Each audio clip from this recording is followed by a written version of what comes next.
Muito bem, Carlos, bem-vindo então aqui prazer, ao Brasil, ao nosso programa. Obrigado por aceitar o convite. É uma honra estar aqui no seu programa. Eu queria começar perguntando para você o seguinte: qual é o maior desafio hoje do vinho do Porto? É conquistar o jovem ou é a qualidade do serviço nos restaurantes, nos pontos de venda?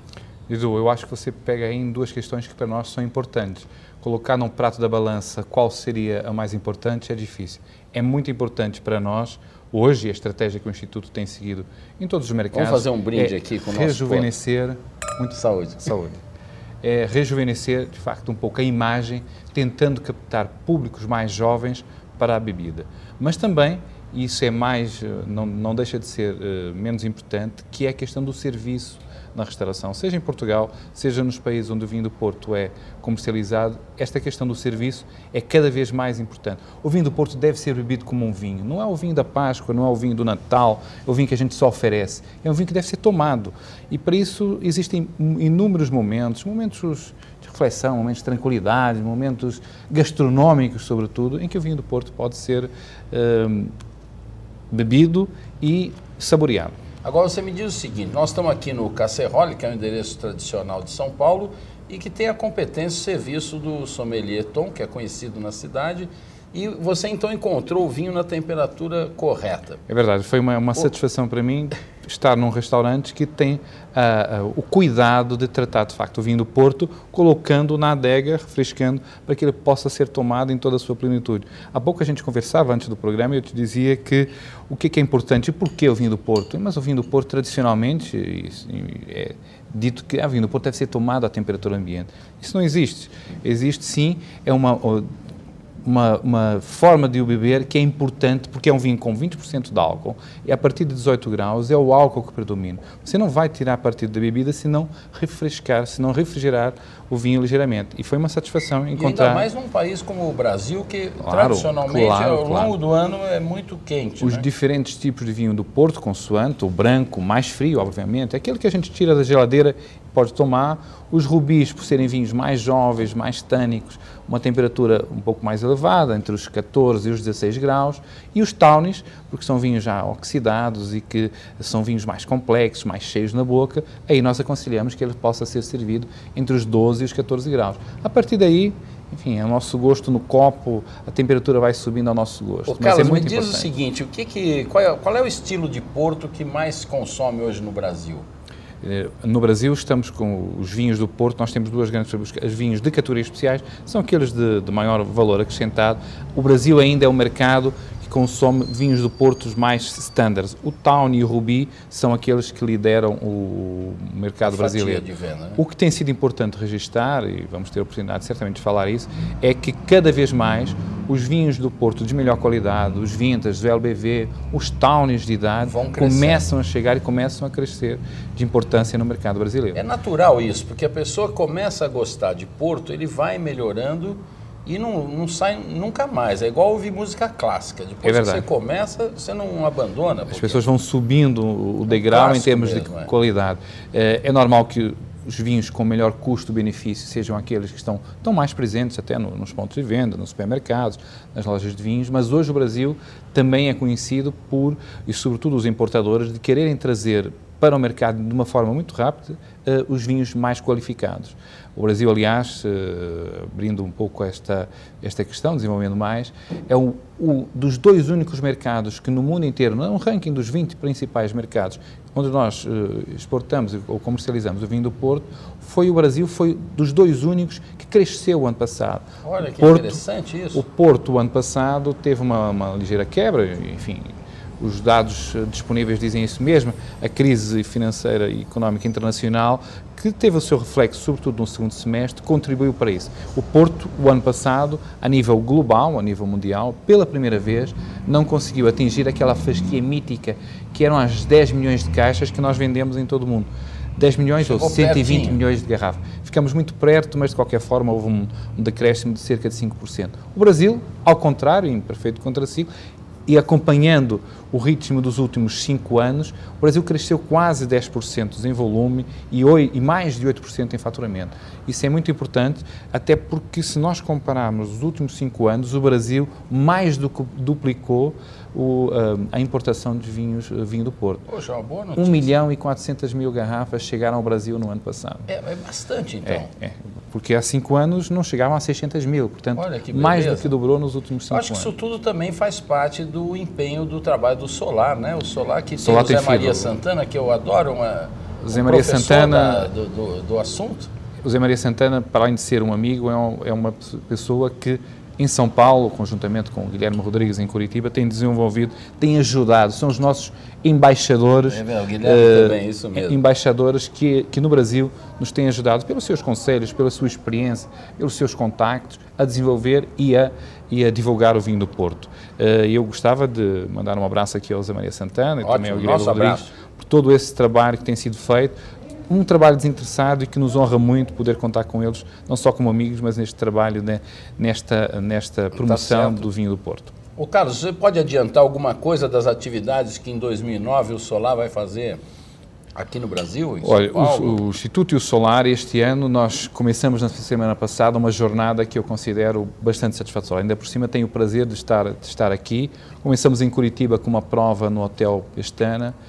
Foi a maior prova que já conseguimos fazer na cidade. Uma cidade importante pelo consumo de vinho, pela qualidade até de vida que tem. E a qualificação do perfil populacional tem uma qualificação. Exatamente. Nós começamos com um jantar num restaurante em Curitiba e depois fizemos um evento no Hotel Pestana, onde tivemos mais de 350 pessoas só convidados e que 25 importadoras, representando 60 produtores de Portugal, estiveram presentes na prova. Que fantástico! Com os mesmos importadores, aliás, em São Paulo conseguimos ter quase um recorde em termos de adesão dos importadores.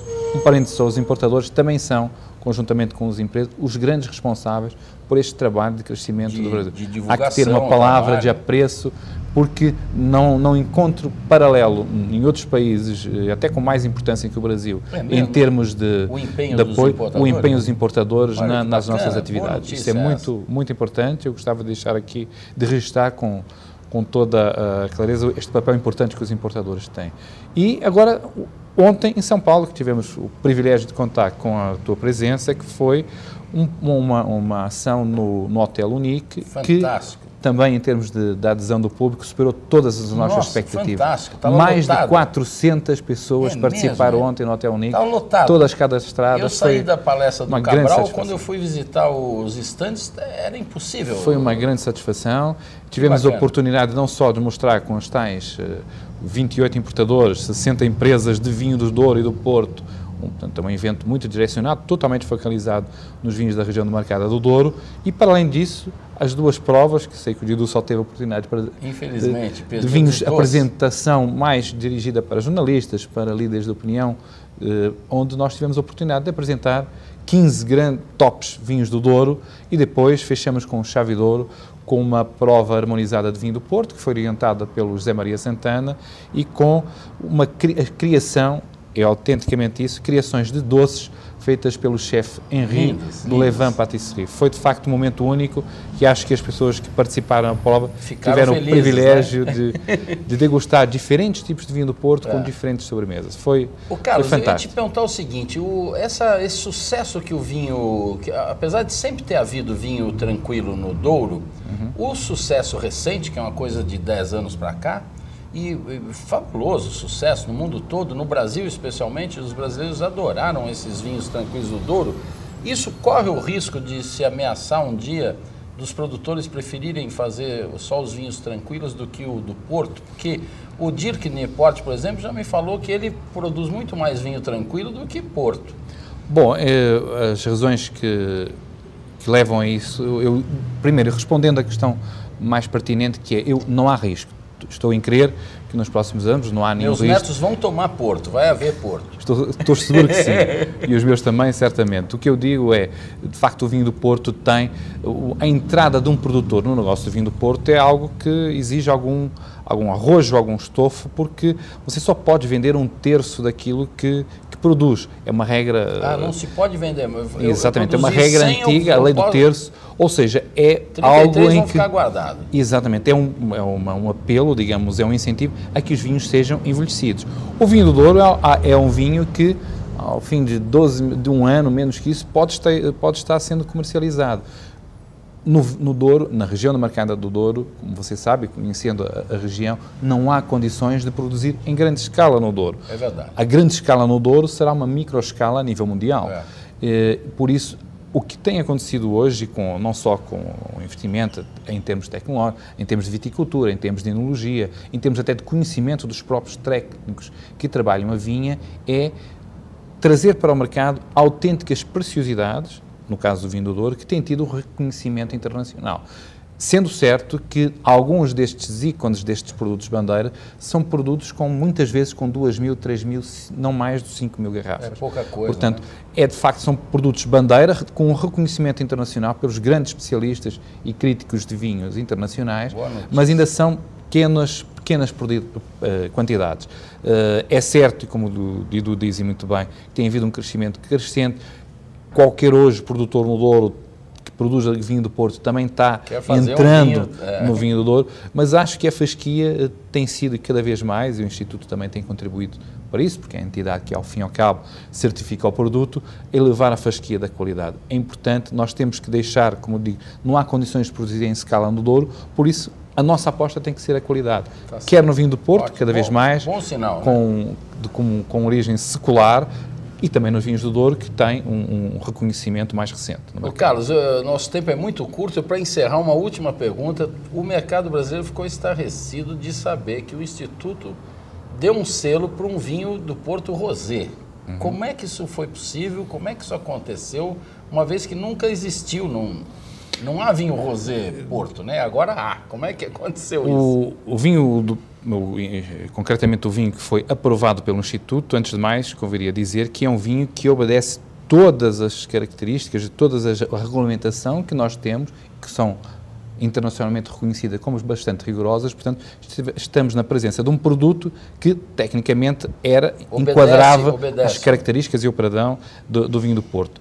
A questão do seu enquadramento em termos de cor, havia já na legislação, perdoa-me a expressão inglesa, o light ruby, portanto, como um ruby mais claro, mais leve, não tão carregado como este que nós temos aqui à nossa frente. E, portanto, houve um enquadramento. A empresa entendeu, mais do que as questões técnicas de pôr um vinho com uma cor, um ruby mais aberto, foi ter a intenção, e aquilo que nós iniciamos a nossa conversa, de atrair públicos mais jovens para bebidas. Claramente estamos a falar de uma bebida que deve ser bebida bem fria. Eu particularmente gosto de a tomar com bastante gelo, mas que vem encontrar, em termos tecnológicos, também alguma inovação, em termos de extração da cor e tudo isso, mas que obedece, vou tranquilizar os telespectadores. Não feriu as regras. Houve também da parte do Instituto para que depois, em termos de comercialização, o produto não aparecesse no mercado como um produto de segunda linha, de segunda qualidade, em que também tivéssemos para os mercados para que a empresa produtora estava a servir algumas questões, até